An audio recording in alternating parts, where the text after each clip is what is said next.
4 kesalahan timnas saat melawan Vietnam.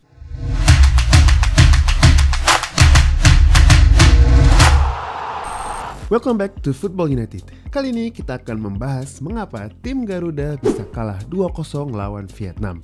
Dan kesalahan apa yang dilakukan oleh timnas, khususnya pelatih Shin Tae-yong di semifinal AFF Cup kemarin. Tapi sebelumnya, jangan lupa like dan subscribe ya kalau mau lihat analisa-analisa dan berita-berita bola lainnya. 1.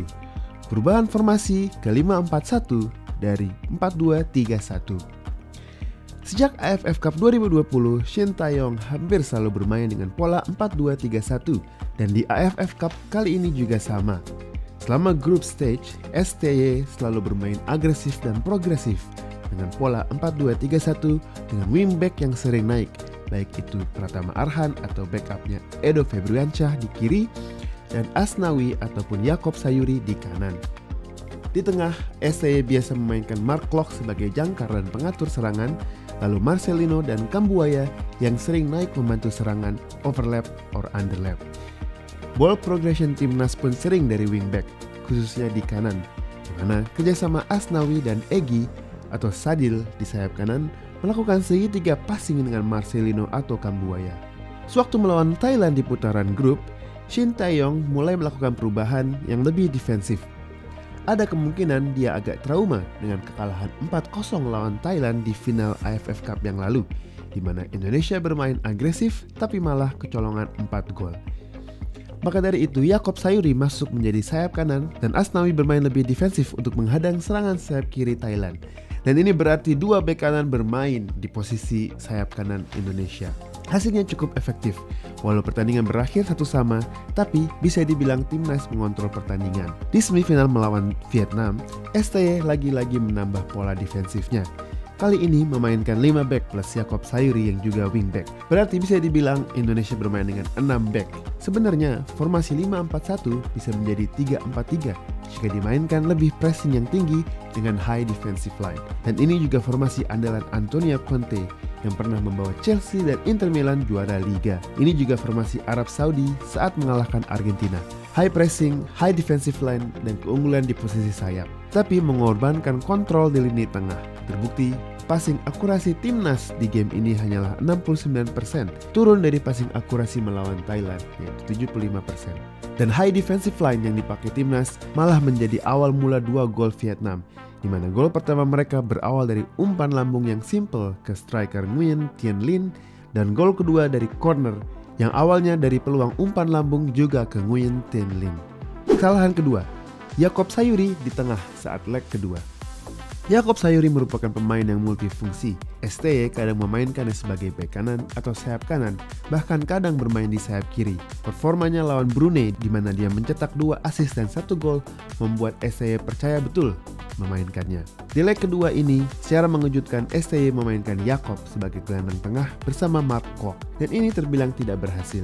Indonesia terlihat kesusahan dalam membangun serangan, dan Mark Klok terlihat sendirian di lapangan tengah. Ball progression yang biasa dari bek kanan Asnawi tidak berjalan. Beberapa kali Asnawi berhasil di-press oleh Vietnam karena tidak ada option untuk mengoper bola. Vietnam yang bermain dengan posisi 4-3-3 bisa mengontrol lapangan tengah dan mendominasi Mark Klok dan Yaakob Sayuri di tengah. Terbukti, di menit ke-36, Asnawi harus melakukan pelanggaran kartu kuning setelah bolanya direbut karena dia tidak ada option untuk mengoper sama sekali. 1 menit setelah Asnawi kena kartu kuning, terlihat Shin Tae-yong berbicara dengan Marcelino yang awalnya bermain di sayap kiri untuk pindah ke tengah bertukar dengan Yaakob Sayuri. Ini membuktikan bahwa Shin Tae-yong sadar bahwa permainan Yaakob Sayuri di tengah adalah kesalahan. 3. Telat ganti pemain. Menit 94 di leg 1 dan keep formasi yang sama di babak kedua leg 2. Di leg 1, Indonesia punya beberapa peluang yang gagal dimanfaatkan dan Vietnam terlihat tertekan. Tapi Shin Tae-yong memutuskan untuk tidak melakukan pergantian yang lebih menyerang, padahal keunggulan di kandang sendiri bisa dibawa ke leg kedua di Vietnam. Terbukti dia hanya melakukan pergantian pemain di menit 81, memasukkan Ricky Kambuaya menggantikan Rahmat Irianto untuk lebih menyerang, dan 3 pergantian di menit 94 di mana 3 attacker Spaso, Sadil Ramdhani, dan Witan Sulaiman masuk, namun hanya punya waktu 1 menit. 1 menit setelah mereka masuk, pertandingan langsung berakhir. Di leg kedua, permainan Indonesia tidak berkembang di babak pertama, dan dalam keadaan ketinggalan 1-0, Shin Taeyong tetap tidak melakukan pergantian pemain, bahkan membiarkan Yaakob Sayuri di sayap kiri. Bahkan, setelah kebobolan gol kedua, SCY masih menunggu 10 menit sebelum memasukkan Witan Sulaiman dan Kambuaya. Dan timnas tetap bermain dengan back 3, sehingga Indonesia tetap kehilangan kontrol di lapangan tengah. Hanya di menit ke-78, SCY mengganti backs dengan striker. Karena dengan memasukkan Muhammad Rafli dan Spaso, otomatis timnas bermain dengan 3 striker murni yang menyebabkan kontrol di lini tengah tetap tidak jalan.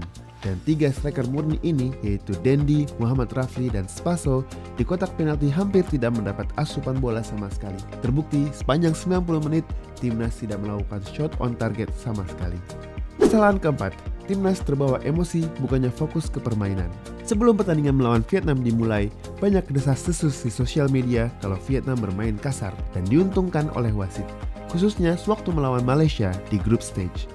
Dan sepertinya rumor ini malah mengacaukan konsentrasi timnas. Kerap kali, hal-hal kecil seperti pelanggaran menjadi duel adu debat dengan wasit dan juga adu debat dengan tim lawan, yang membuat konsentrasi pemain menjadi goyah.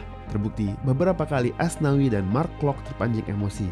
Bahkan ada 2 insiden di mana timnas berusaha memberi kartu merah ke bek kiri Duan Van Hau di menit ke-38 di mana Asnawi pura-pura jatuh dan menit ke-74 di mana Mark Klok pura-pura jatuh. Bahkan di menit ke-87 Yaakob Sayuri menendang punggung gelandang Vietnam yang untungnya tidak terlihat wasit.